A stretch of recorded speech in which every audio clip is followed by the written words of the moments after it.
नमस्कार, मैं श्रीउतर स्वरूप सेवा संस्था के तरफ से और राम कुमार पाल चौसठ फाउंडेशन की तरफ से आपका राष्ट्रीय बाल सनातनी वक्ता माधव पांडे। आज का विषय है श्रीमद् भागवत पूतनावध। भगवान श्री कृष्ण मैया यशोदा और नंद बाबा के प्रांगण में पालने में झूला झूल रहे थे।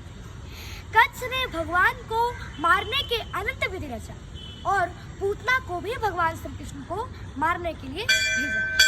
पूतना का आगमन हुआ। कंसेन प्रहिता घोरा पूतना बाल घातिनी शिशुवंश चार निघ्नन्ति पुरग्राम प्रजादिषु। अर्थात कंस के द्वारा भेजी गई पूतना नाम की राक्षसी जो छोटे छोटे बच्चों को मारती हुई नगर में प्रवेश कर रही थी, फिर मायावी रूप से सुंदर स्त्री बनकर गोकुल नगर में प्रवेश कर जाती है। पूतना लोग बालाग्नि राक्षसी रुधिरासना जिघंसयपि हरे स्तनम दत्वा पसदगति। अर्थात पूतना सदैव ही बालकों की खून की प्यासी रहती थी और इससे अभिलाषा से वो भगवान श्री कृष्ण को मारने आई थी, किंतु उसे स्तनपान कराने से उसे सर्वोच्च माता की गति प्राप्त। तो भला इस विषय में क्या कहा जाए?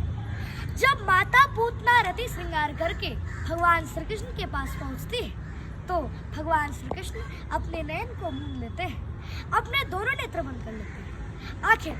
आखिर भगवान श्री कृष्ण ने ऐसा क्यों किया? क्यों पूतना को देखकर अपने दोनों नेत्र बंद कर लिए? इस तथ्य की पुष्टि कवियों ने अनेक प्रकार से की। नंबर 1, भगवान श्री कृष्ण को रति श्रृंगार अति प्रिय थे। अगर कन्हैया पूतना से अपने नयन को मिलाते तो उनसे प्रीति हो जाती, और जिससे प्रीति हो जाती है, प्रेम हो जाता है, तो उसका वध नहीं किया जाता। नंबर 2, कन्हैया के सामने किसी प्रकार की माया नहीं टिकती, तो कृष्ण ने सोचा कि यदि मैंने इसके सामने नेत्र खोल दिए तो इसका राक्षसी रूप प्रकट हो जाएगा, जिसे देखकर मेरी मैया डर जाएगी। नंबर 3, प्रभु ने सोचा कि मेरी प्राप्ति तो किस साधन के बिना नहीं हो सकती, इसने इस जन्म में तो नहीं बल्कि पूर्व जन्म में जरूर कुछ साधन किए होंगे, इसलिए उसे देखने के लिए कन्हैया ने नेत्र बंद कर लिए।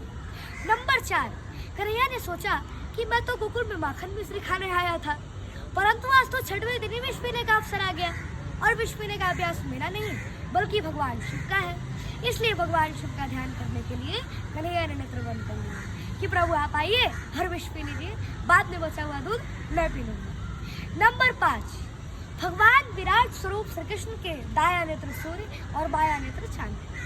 मानो सूर्य और चंद्र ने भगवान श्री कृष्ण से कहा कि हे प्रभु, आप इस राक्षसी को कोई भी गति दे दे, परंतु हम अपने मार्ग से इसे बिल्कुल नहीं जाने देंगे। नंबर 6, प्रभु ने सोचा कि इसने माता का रूप भले धारण कर रखा है, परंतु इसके हृदय में क्रूरता भरी हुई है, इसलिए ऐसी स्त्री का मुख नहीं देखना चाहिए।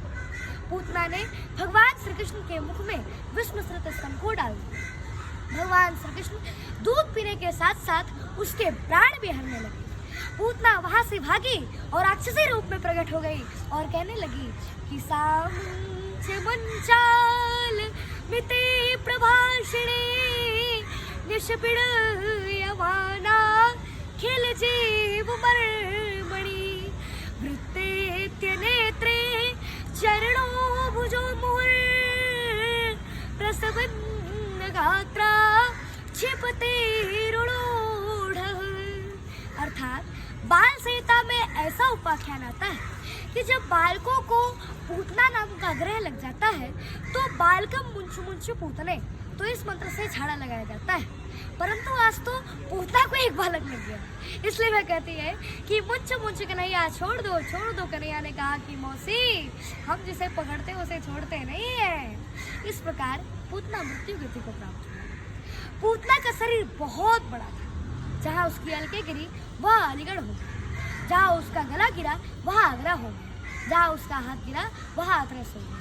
फिर भगवान श्री कृष्ण ने माता पूतना से क्षमा याचना की कि हे माता, स्तनम धनस्येव स्तनेव जीविका ततस्त्वया सह इव माननेन मया सपीतो म्रियते यदि त्वया तो किं वा ममाघ स्वमेव कथ्यते।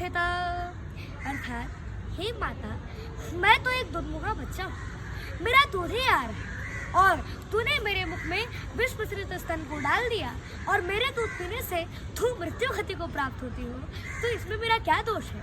तो भला इसमें मेरा क्या दोष है, क्या कसूर है, क्या अपराध है माता? तुम्हें बताओ माता। तो किंवा माग स्वमेव कत्ताम माता, तुम्हें बताओ माता, इसमें मेरा क्या अपराध है?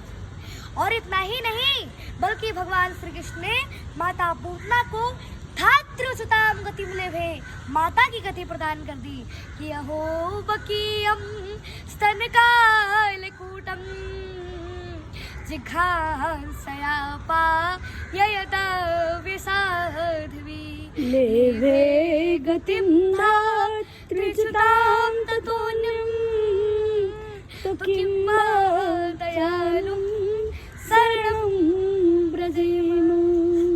अन्यर्थ, अहो बकीयम, भला बकासुर की बहन पूतना ने जिघान से मनुष्यावश स्तन कालकूटे, अपने स्तन में कालकूट जहर लगाकर श्री कृष्ण मुखे अपाय तत् श्री कृष्ण के मुख में डाल दिया। अपने साध्वी दुष्टान, फिर भी उस साध्वी दुष्टा को भगवान श्री कृष्ण ने धात्र्युच्युताम गतिम लेभे, माता की गति प्रदान कर दी। तो किं वा दयालुं शरणं व्रजेम, तो ऐसे दयालु को छोड़ कर हम किसी और की शरण में क्यों जाए? बार बोले भगवान प्यारी लाल की जय।